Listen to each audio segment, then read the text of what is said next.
ख्रिस्त में मेरे प्यारे भाइयों और बहनों, प्रभु यीशु मसीह के पवित्र और मीठे सामर्थी नाम में आप सभी को जय यीशु। आइए आज इस चालीसा काल में हम लोग परमेश्वर के पवित्र और जीवंत वचन पर मनन चिंतन करते हैं कि आज प्रभु को इस संसार में एक मानव तन धारण करके आने का क्या तात्पर्य है। प्रभु क्यों इस संसार में आया? वह ईश्वर था। वह चाहे तो जिस प्रकार शब्द मात्र से सब कुछ की सृष्टि किया, शब्द मात्र से सारा कुछ को बनाया, वह प्रभु शब्द के द्वारा ही मनुष्य के जीवन से पाप को खत्म कर सकता था। वह अपने शब्द के द्वारा एक एक लोगों को शुद्ध और पवित्र कर सकता था, लेकिन उसने ऐसा नहीं किया। क्यों? क्या वास्तव में उसने ऐसा नहीं किया होगा? उसने अपने शब्दों का इस्तेमाल इस मनुष्य के पापी जीवन को सुधारने में नहीं किया होगा। मेरे भाइयों और बहनों, धर्म ग्रंथ बाइबल बतलाती है कि प्रभु उत्पत्ति ग्रंथ से लेकर के नूह के समय से लेकर के और धर्म ग्रंथ बाइबल प्रभु अपने आने से पहले तक बहुत सारे नबियों को उन्होंने इस जगत में भेजा। उन नबियों के द्वारा उसने अपनी बात, अपनी वाणी, अपना वचन मनुष्यों के पास तक पहुंचाया, लेकिन उन्होंने उनकी बात को नहीं माना, उनके कहना को नहीं माना और अंततः वैसा पाप करते रहे। नतीजा क्या हुआ? उनका विनाश बढ़ता जा रहा था। वे विनाश की कगार पर खड़े हो गए थे, नष्ट हो गए थे। लेकिन प्रभु अपने बनाई हुई सृष्टि को बिगड़ता हुआ नहीं देख सकता, इसलिए वह स्वयं इस संसार में मनुष्य का तन धारण करके आया और सबके लिए उसने मुक्ति का या उद्धार का प्रबंध करके गया।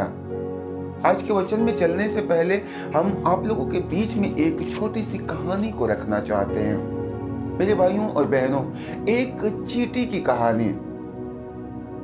धर्म ग्रंथ बाइबल हम लोग आज के इस कहानी में देखते हैं कि एक बार एक छोटा बच्चा अपने पिता के साथ रास्ते से गुजर रहा है। बारिश का मौसम है और वह रास्ते से अपने खेत की पगडंडियों से होता हुआ जा रहा है और उसी रास्ते के आगे जाकर के एक मार्ग में नदी पड़ती है और वह बच्चा अपने पिता के साथ चला जा रहा है। अंततः उसकी नजर जमीन पर पड़े एक काले धागे पर पड़ती है और जब वो ध्यान से देखता है तो ये काला धागा नहीं था, परंतु चींटियां जो पंक्तिबद्ध होकर एक कतार में, एक लाइन से एक सीध में चली जा रही थी। वह बच्चा अपने पिता से कहता है, पिता देखिए ये चींटियां एक सीध में चलते हुए, एक लाइन में चलते हुए कितनी खूबसूरत लग रही हैं। पिता कहता है, हाँ बेटा, बहुत अच्छा लगता है, बहुत अच्छी दिख रही हैं। तो वह अपने पिता की उंगली को छोड़कर और दौड़ते दौड़ते आगे जाता है और जब वह आगे जा रहा था तो वह देखता क्या है कि उस रास्ते में, उन चींटियों के मार्ग में एक पतला सरकंडा, एक पतला डंडा आगे नदी की ओर बढ़ा हुआ है। जो नदी में बाढ़ थी, नदी में तेज जल बह रहा था और वह डंडा उस नदी में लटका हुआ था और ये चींटियां जो पंक्तिबद्ध होकर के जा रही थी, ये इस रास्ते से चलते चलते उसी डंडे पर पहुंचती है और उसमें आगे बढ़ी जा रही थी और जितनी आगे बढ़ते बढ़ते उस नदी के छोर तक पहुंच रही है, सब उसमें बह जा रही है, सब उसमें नष्ट हो रही है। बच्चा देखता है उन चींटियों की बर्बादी को, उनके विनाश को देखता है और उसके मन में घबराहट, उसके मन में बेचैनी होती है और वह वहां से दौड़ते हुए अपने पिता के पास आएगा और पिता से कहेगा, पिताजी देखिए ये चींटियां जो इस जगह से पंक्तिबद्ध होकर सुंदर लाइन में चली जा रही हैं, वे आगे जा करके उस नदी में गिर रही हैं, जिसके कारण इनका विनाश हो रहा है। ये सारी चींटियां मर जा रही हैं। उसका बाप, उसका पिता कहता है, बेटा इन चींटियों को छोड़ो, इनको जाने दो, तुम अपने काम से काम रहो। लेकिन वह बच्चा कहता, नहीं पिताजी, इनको बचाने के लिए आप कोई उपाय करें। वह बच्चा कहता है, पिता इन चींटियों के जीवन को बचाने के लिए आप कोई उपाय बताइए, कोई मार्ग बताइए। पिता बार बार उसे नजरअंदाज करता है, बेटा जाने दो, वह बच्चा कभी पिता के पास आता है, कहता है इसे बचाओ, कभी चींटियों के पास जाता है, उनसे कहता है मेरी भाई मेरी बहन तुम जिस रास्ते में चल रही हो वे रास्ता विनाश की ओर जा रहा है, वे आगे जाकर नदी में गिर रहा है और सब उस पानी में गिर के उस बाढ़ में गिर के नाश हो रहे, बर्बाद हो रहे हैं। लेकिन चींटियां कहाँ सुनने वाली हैं, वे अपने धुन में चली जा रही हैं, वे अपने मस्ती में आगे बढ़ी जा रही हैं। वे बच्चा कभी चींटियों को समझाता है, वे नहीं समझती, वे विनाश में चली जा रही हैं। दौड़कर अपने पिता के पास आता, उनसे कहता पिताजी आप देखिए इन चींटियों को बचाइए, कोई उपाय कीजिए, इनके लिए कोई मार्ग तैयार कीजिए। पिता बार बार कहता है जाने दो, ये तेरी नहीं सुनेंगी, ये तेरी नहीं सुन सकती है। वह बच्चा जो उन चींटियों के जीवन के लिए काफी उत्सुक था, उन चींटियों के जीवन से काफी प्रेम रखता था, उनकी खूबसूरती पर काफी प्रेम रखता था, इसलिए वह उस चींटियों को भी समझाता और अपने पिता से निवेदन करता कि इनके जीवन को बचाओ। लेकिन वह चींटियां नहीं सुनती और पिता उसको बार बार कहता कि ये तेरी नहीं सुनेंगे। अंततः बच्चा अपने पिता के पास आता है, जिद करके कहता है पिताजी इन चींटियों के जीवन को बचाइए, इन्हें बचाने के लिए मुझे क्या करना पड़ेगा आप बताइए। पिता कहते तू वास्तव में इन चींटियों को बचाना चाहता है? ये कहता है हाँ। वे बच्चा कहता है हाँ मैं इन चींटियों को बचाना चाहता हूँ, इनकी लाइफ को मैं सेव करना चाहता हूँ, इन्हें मैं सुरक्षित रखना चाहता हूँ। पिता कहता है ठीक है, यदि तुम इन चींटियों को बचाना चाहते हो तो मैं तुमसे कहता हूं कि जाओ तुम चींटी बन जाओ, क्योंकि जब तक तू चींटी ना बने, जब तक इनकी भाषा में तू इनसे बात ना करे, जब तक इनके सामने तू आचरण और व्यवहार करके दिखाए ना, तब तक ये नहीं बचेंगी। और अंततः वे बच्चा एक छोटी नन्ही चींटी का स्वरूप धारण करता है और उन चींटियों के बीच में बड़े तेजी से आगे लाइन में जाता है, और जहां से सारी चींटियां उस सरकंडे पर चढ़ करके नदी में गिर रही थी, वहीं से जा करके उसने एक यू टर्न लिया, उसी जगह से वह मुड़ जाता है। और स्वभावतः मेरे भाइयों और बहनों, सारी चींटियां अपने स्वभाव के कारण, एक दूसरे के पीछे चलने के कारण, वे सारी की सारी चींटियां बचा ली जाती हैं, वे सारी की सारी चींटियों का जीवन सुरक्षित हो जाता है। मेरे भाइयों और बहनों, प्रभु यीशु मसीह को संसार में इसीलिए आना पड़ा कि हर मनुष्य अपना अपना मार्ग पकड़ करके विनाश की ओर चला जा रहा था। प्रभु ने, उस सर्वोच्च ईश्वर ने बहुत सारे नबियों के द्वारा अपने उस संदेश को लोगों के पास पहुंचाया कि तुम्हारा पाप बढ़ गया है, तुम जिस मार्ग में चल रहे हो विनाश की ओर जा रहे हो, तुम जिस रास्ते में चल रहे हो वह तुम्हें मृत्यु की ओर लेकर जाएगा, वह तुमको नरक की ओर लेकर के जाएगा। लेकिन मनुष्य कहाँ सुनने वाले थे? अंततः उस ईश्वर के पुत्र अर्थात यीशु मसीह को मनुष्य तन धारण करके इस संसार में आना पड़ा। इस संसार के लिए उन्हें एक मार्गदर्शक बनना पड़ा। लेकिन मेरे भाइयों और बहनों, आज मनुष्य स्वभाव से उन चींटियों से भी गया गुजरा हो चुका है। वे सारी चींटियां अपने स्वभाव के कारण सुरक्षित हो जाती हैं, क्योंकि उनका स्वभाव था एक दूसरे के पीछे पंक्तिबद्ध होकर चलना, कतारबद्ध होकर के चलना, जिससे कि उन चींटियों की जिंदगी बच जाती है। लेकिन यीशु मसीह इस संसार में आया और एक एक लोगों के लिए उसने क्रूस पर कीमत चुकाई, और उसने अपने वचन में कहा है कि तुम में से जो मेरा अनुसरण करना चाहता है, जो अपने लाइफ को, अपने जीवन को सुरक्षित रखना चाहता है, वह आत्मत्याग करे और हर दिन अपना क्रूस उठाकर मेरे पीछे हो ले। मेरे भाइयों और बहनों, आज मनुष्य अपना आत्मत्याग नहीं कर पाता है। आखिर में आत्मत्याग है क्या? आत्मत्याग का तात्पर्य है मनुष्य को अपना मैं या अपना अहंकार त्यागने की आवश्यकता है। आज का मुख्य विषय हमारे और आप एक लोगों के बीच में बाइबल बतलाती है कि आज सारा संसार, हर मनुष्य देखा जाए तो इस जगत में पाप में गिरता जा रहा है। आज के आधुनिक इंसान बहुत कुछ खोज रहा है। आज इस आधुनिकता में आधुनिक इंसान बहुत कुछ खोज रहा है और बहुत कुछ खोता जा रहा है। हम लोग देखते हैं कि वह अपने सामाजिकता को खोता जा रहा है, अपने नैतिकता, अपनी आध्यात्मिकता, और इन सब से बढ़कर के वह पाप के बोझ को खोता जा रहा है।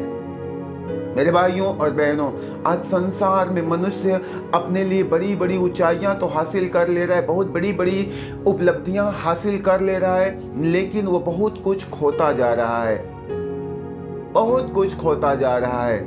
अपने नैतिक जीवन को, अपने आत्मिक जीवन को, लेकिन इन सब से बढ़ करके वह अपने उस पवित्र आत्मा को, ईश्वर के द्वारा मिली हुई उस पवित्रता को खोता जा रहा है। वह अपने पाप के बोझ को खोता जा रहा है। इसलिए जगत में देखा जाए तो अधिकांशतः मनुष्य पाप पर पाप करते जा रहे हैं। ज्यादातर लोग, ज्यादातर युवक और युवतियां आज वासना और व्यभिचार के दलदल में गिरते जा रहे हैं। उन्हें कोई वापसी का मार्ग दिखाई नहीं दे रहा, क्योंकि उनके पास इस बात की स्मृति नहीं है, इस बात का बोध नहीं है कि वे जो कुछ कर रहे हैं वह पाप है। उन्हें ये बात भली भांति ज्ञात नहीं है। उन्हें नहीं लगता कि मैं जो कुछ कर रहा हूं वो पाप कर रहा हूं। मेरे भाइयों और बहनों, आज का मुख्य विषय है, हम लोग पाप में क्यों गिर रहे हैं, हमारी जिंदगी में पाप क्यों है। मेरे भाइयों और बहनों, हम लोग प्रभु के पवित्र वचन को देखते हैं। प्रभु का पावन वचन कहता है, संत यूहन्ना के सुसमाचार उसके अध्याय 8 पद संख्या 34 में प्रभु यीशु ने उनसे कहा, मैं तुमसे यह कहता हूं, जो पाप करता है वह पाप का दास है। प्रभु का पवित्र और जीवंत वचन कहता है कि जो पाप करता है वह पाप का दास है। मेरे भाइयों और बहनों, वास्तव में पाप है हमारे ईश्वर से दूरी। मनुष्य को इस बात का इल्म नहीं है, मनुष्य को इस बात का ज्ञान नहीं कि वास्तव में पाप क्या है, लेकिन सबसे बड़ा पाप है हमारे ईश्वर से हमारी दूरी, हमारे प्रभु से हमारी दूरी।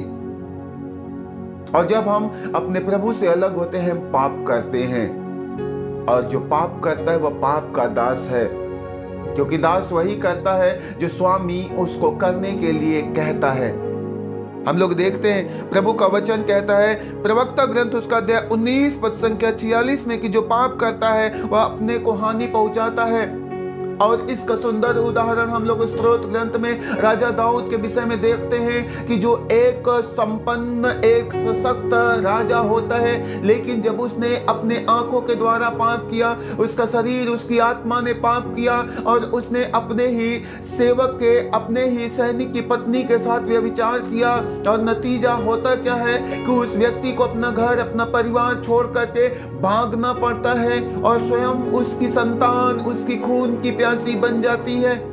इसलिए प्रभु का वचन कहता है कि जो पाप करता है वह अपने को हानि पहुंचाता है। हम लोग देखते हैं पहला यूहन्ना उसका अध्याय 3 पद संख्या 9 और 10 में, कि जो ईश्वर की संतान है वह पाप नहीं करता, क्योंकि ईश्वर का जीवन तत्व उसमें क्रियाशील है। वह पाप नहीं कर सकता क्योंकि वह ईश्वर से उत्पन्न है। मेरे भाइयों और बहनों, हमें पाप से बचना है और पाप के स्वभाव से बचना है, और हमें इस बात को फिर एक बार प्रमाणित करना है कि वास्तव में मैं पाप से नहीं, परंतु मैं ईश्वर से उत्पन्न हूं, मैं प्रभु से उत्पन्न हूं।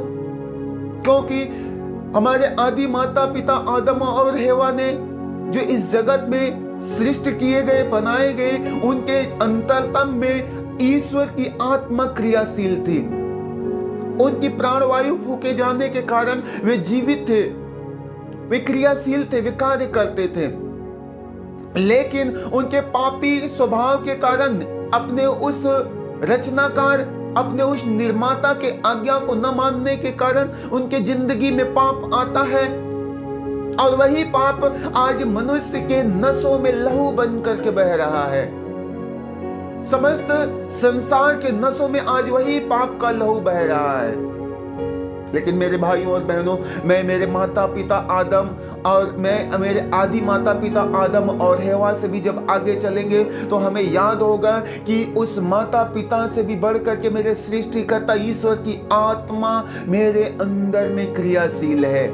इसलिए प्रभु का वचन कहता है कि जो ईश्वर की संतान है वह पाप नहीं करेगा, क्योंकि ईश्वर की संतान, ईश्वर की आत्मा उसके संतान में क्रियाशील है। मेरे भाइयों और बहनों, हम लोग प्रभु का पवित्र वचन देखते हैं। प्रभु का पावन वचन कहता है कि यदि हम कहते हैं कि हम निष्पाप हैं तो हम अपने आप को धोखा देते हैं और हम में सत्य नहीं है। यदि हम कहते हैं कि हम निष्पाप हैं, हमने कोई पाप ही नहीं किया, तो हम अपने आप को धोखा देते हैं और हमारे अंदर में सत्य नहीं है। इसलिए हर दिन हमें प्रभु के पास में आना है, हर दिन अपने स्वर्गीय पिता से प्रार्थना करना है, प्रभु हमारे अपराध को हमें क्षमा कर, हमारे पाप को क्षमा कर। हर दिन हम सुबह से लेकर शाम तक, जब तक चेतन अवस्था में है, अपने सोच समझ से, बुद्धि और विवेक से, अपने आंखों से, अपने होठों से, जीवा से, अपने शरीर से, अपनी आत्मा से पाप पर पाप करते जा रहे हैं। लेकिन आज हमें स्मरण नहीं है, हमें इस बात का इल्म नहीं है, हमें इस बात की जानकारी नहीं है कि हम पाप कर रहे हैं, क्योंकि उस पाप ने, उस शैतान ने हर मनुष्य के जीवन पर इतना जटिलता से अपना डेरा डाल रखा है कि वह उससे बाहर कुछ सोच नहीं सकता, उससे बाहर कुछ समझ नहीं सकता है। आगे हम लोग देखते हैं, प्रभु का वचन कहता है कि ईश्वर की संतान और शैतान की संतान की पहचान इसमें है, जो धर्माचरण नहीं करता वह ईश्वर की संतान नहीं है, और वह भी नहीं जो अपने भाई को प्यार नहीं करता।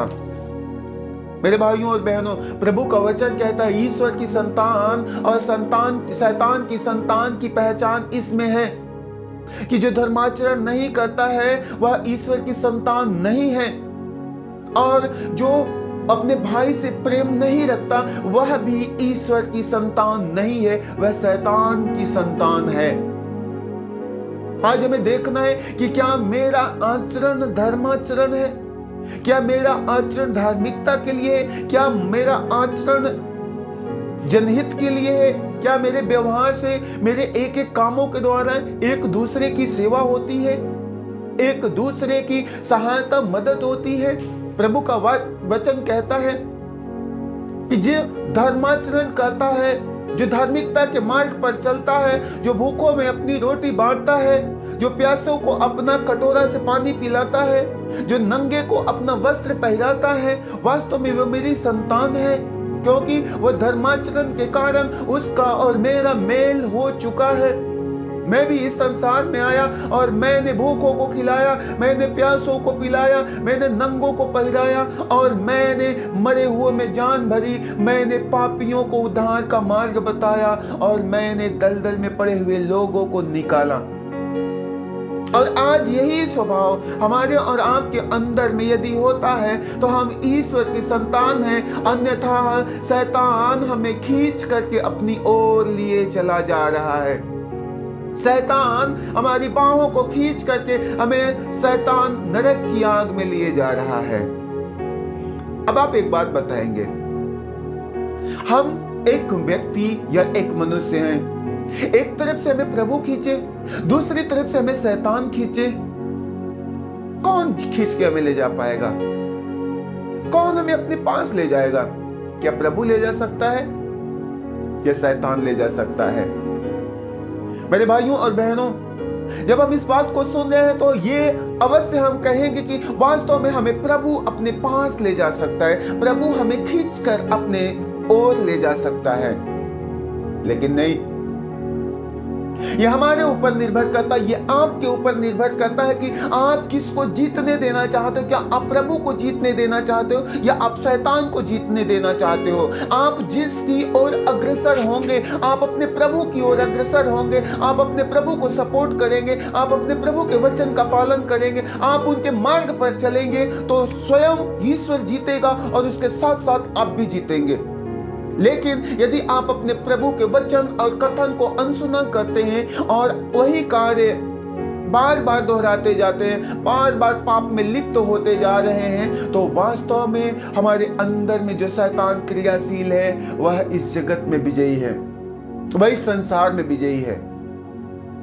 तो आज हमें शैतान की बात को नहीं मानना है, हमें शैतान के कहना को नहीं मानना है, परंतु हमें उससे लड़ना है, हमें उससे संघर्ष करना है, और जब हम उससे लड़ते हैं, जब आप उससे लड़ते हैं मेरे भाइयों और बहनों, हम जीतते हैं, क्योंकि हमारा स्वर्गीय पिता इस जगत में आया। शैतान ने उनके जीवन में प्रलोभन दिया, शैतान ने उन्हें बार बार पाप में गिराना चाहा, लेकिन उन्होंने अपने स्वर्गीय पिता की इच्छा को पूरा करते हुए, उनके प्रज्ञा, उनके ज्ञान, उनके बुद्धि से भरते हुए उसने शैतान को मुंह तोड़ जवाब दिया।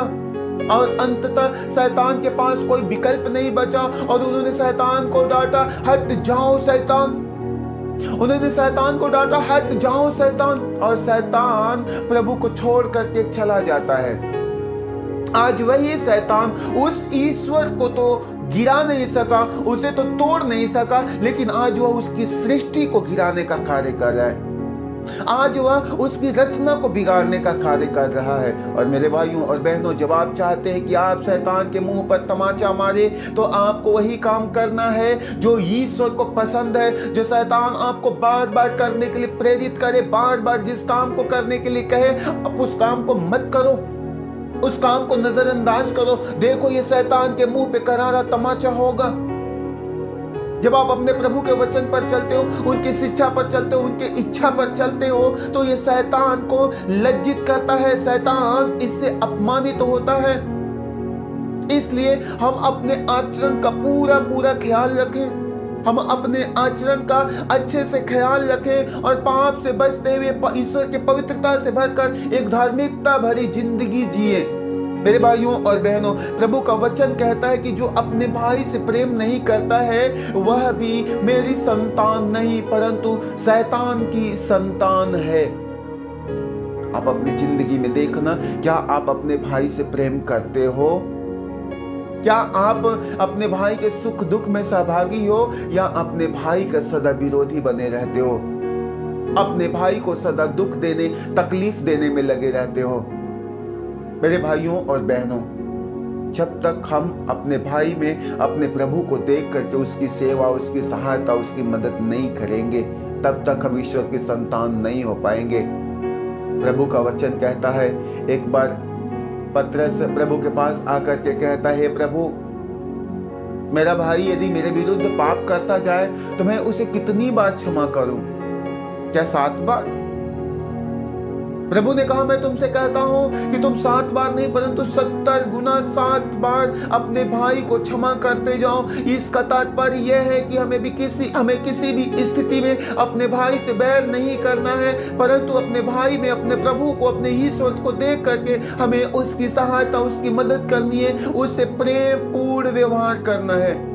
ईश्वर जो स्वयं ईश्वर थे, प्रभु जो स्वयं ईश्वर के पुत्र थे, वे इस संसार में आए और उन्होंने एक एक लोगों को, अपने भाइयों को तो छोड़ो, वे उन पापियों को भी जिन्होंने उन्हें क्रूस पर मार डाला, उन दुश्मनों को, उन बैरियों को भी जिन्होंने उनके हाथ और पैरों में कीले ठोके, जिन्होंने उनके चेहरे पर थूका, जिन्होंने उनको थप्पड़ मारा, जिन्होंने उनके सर में कांटों का ताज पहनाया, उन सब को उन्होंने क्षमा किया।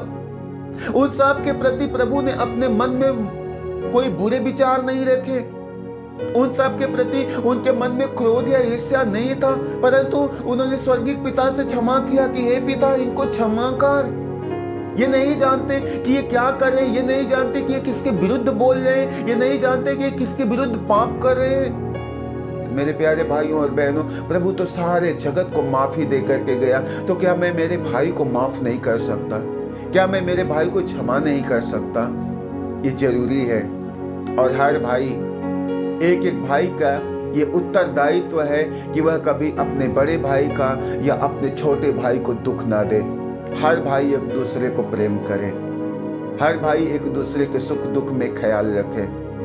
और जब हम ऐसा आचरण करते हैं, जब हम ऐसा व्यवहार करते हैं, शैतान जो भाई भाई के बीच में मनमुटाव लेकर के आता है, जो फूट पैदा करता है, वह शैतान लज्जित होता है। वह शैतान आपके घर, आपके परिवार से, आपके रोजगार से, आपके काम धंधे से अपना सारा व्यवस्था लेकर के, अपना सारा प्रबंध लेकर के चला जाता है और नतीजा ईश्वर की आशीष आपके सब कुछ पर भरपूर मात्रा में बरसती है। इसलिए मेरे भाइयों और बहनों, हमें पाप से बचना है, क्योंकि बाइबल में प्रभु का पवित्र वचन कहता है, रोमी उसके अध्याय 6 पद संख्या 23 में, कि पाप का वेतन मृत्यु है, किंतु ईश्वर का वरदान है हमारे प्रभु ईसा मसीह में अनंत जीवन। पाप का वेतन मृत्यु है, क्यों? किंतु ईश्वर का वरदान है हमारे ईसा मसीह में अनंत जीवन। जब हम पाप करेंगे तो मजदूरी में हमें मृत्यु मिलेगी ही मिलेगी।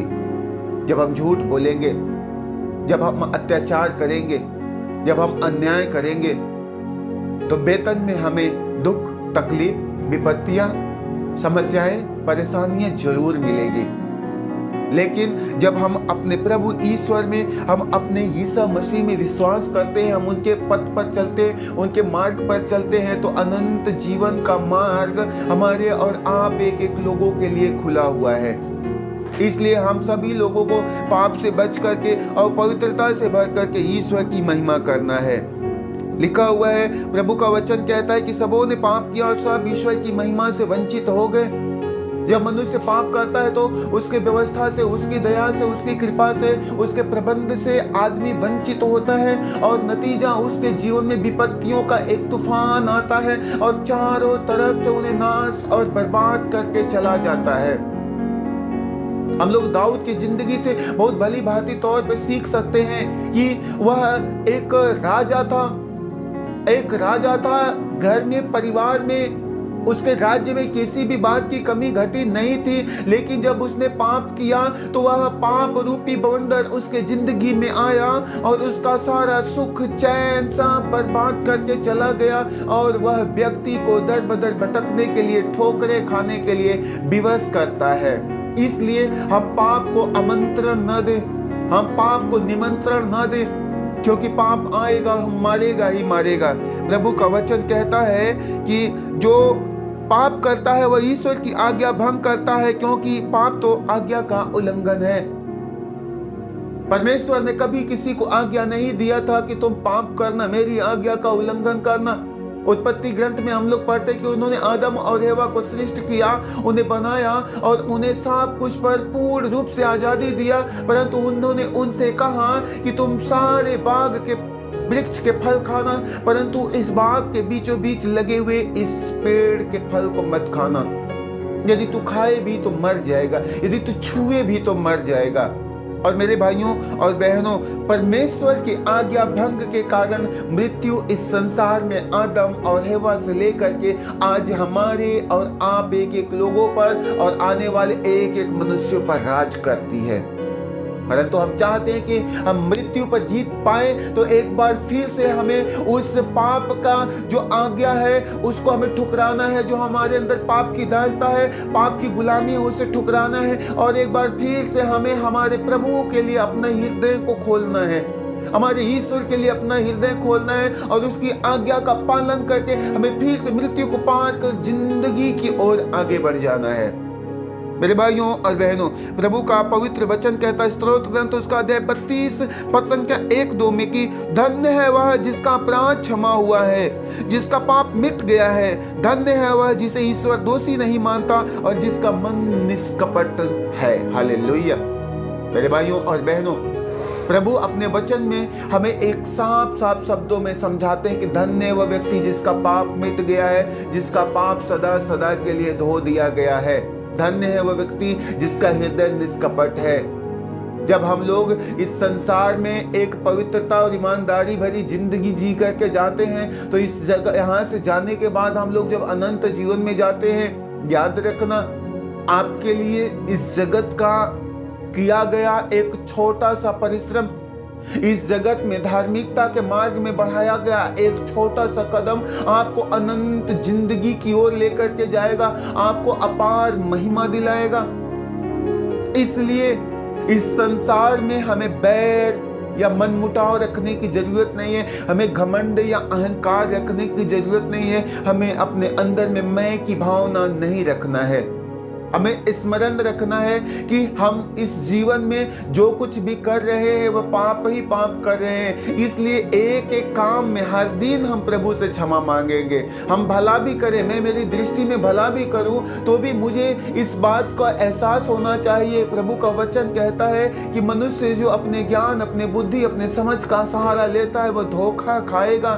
इसका मतलब हम अपने ज्ञान, बुद्धि और समझ से सोचते हैं कि मैंने कोई पाप नहीं किया, तो हमारे लिए ये बड़ी मूर्खता की बात है, क्योंकि प्रभु का वचन कहता है कि मैं इस संसार के ज्ञानियों को अपने जगत के निर्बुद्धियों से लज्जित करूंगा। तो मेरे भाइयों और बहनों, हमारा और आपका एकमात्र ये उद्देश्य होना चाहिए कि हर दिन हमें प्रभु की उपस्थिति में आना है, हर दिन हमें उनकी संगति में आना है और रोते हुए, आंसू बहाते हुए, अपनी छातियों को पीटते हुए उस स्वर्गीय पिता से अपनी गलतियों के लिए माफी मांगना है और उसकी दया के लिए अपने आप को तैयार करना है। हम लोग देखते हैं प्रभु का वचन कहता है, प्रवक्ता ग्रंथ उसका अध्याय 21 पद संख्या 1 से 4 तक में, पुत्र क्या तुमने पाप किया है तो फिर ऐसा मत करना। पुत्र क्या तुमने पाप किया तो फिर ऐसा मत करना और अपने पुराने पापों के लिए क्षमा मांग लेना। सांप के सामने की तरह पाप से दूर भाग जाना। यदि पास आओगे तो वह तुमको काट लेगा और उसके दांत सिंह के दांतों के जैसे तेज है। वे मनुष्यों की आत्माओं के विनाश करते हैं और प्रत्येक अपराध दुधारी तलवार जैसा है और उसके घाव का इलाज नहीं है। मेरे भाइयों और बहनों, प्रभु बड़े गहराई के साथ ये बताते हैं कि मेरे बेटा क्या तुमने पाप किया है। जब हमें याद आए कि हमने पाप किया है तो प्रभु का वचन कहता है कि अब से ऐसा मत करना, अब से ऐसा मत करना और अपने पुराने पाप के लिए पश्चाताप करके अपने पिता के घर की ओर, अपने ईश्वर के घर की ओर लौट आना। और बाइबल में प्रभु ने कहा हुआ है कि जिस प्रकार सांप को सामने देख करके व्यक्ति बड़े तेजी से दूर भागता है, उसी प्रकार तुम पाप को देख करके बड़े फुर्ती से उससे दूर भाग जाना, अन्यथा उस पाप का दांत सिंह के दांत के जैसा तेज है और वह तुम्हारे आत्माओं का विनाश कर देगा। वह तुम्हारे आत्माओं का विनाश कर देगा और उस पाप का घाव दुधारी तलवार से तेज है और उसके कांटे का कोई इलाज नहीं है। प्रभु कहता है कि यदि तुम उस पाप को देख करके तेजी से नहीं भागोगे तो उसके दांत जो सिंह के दांत के जैसा तेज है वह तुझे नाश कर देगा और तेरी आत्मा का विनाश कर देगा। वह दुधारी तलवार से तेज है, वह तेरे शरीर और तेरे आत्मा दोनों को नाश कर देगा, दोनों को बर्बाद कर देगा और उसके कांटे का कोई इलाज नहीं है। उस सांप के काटे हुए का कोई इलाज नहीं है, उस पाप के काटे हुए का कोई इलाज नहीं है। उसका सिर्फ एकमात्र इलाज है सच्चा पश्चाताप, सच्चा पाप स्वीकार। इसलिए मेरे भाइयों और बहनों, ये 40वां काल हमारे और आप एक एक लोगों के लिए पश्चाताप करते हुए अपने पिता के घर की ओर लौटने की जरूरत है। इसलिए पूरे 40वां भर आप लोग अपने जिंदगी के सारे पाप के लिए पश्चाताप करना, एक एक गुनाह के लिए ईश्वर से माफी मांगना, एक एक गलती को प्रभु के सामने प्रकट करना।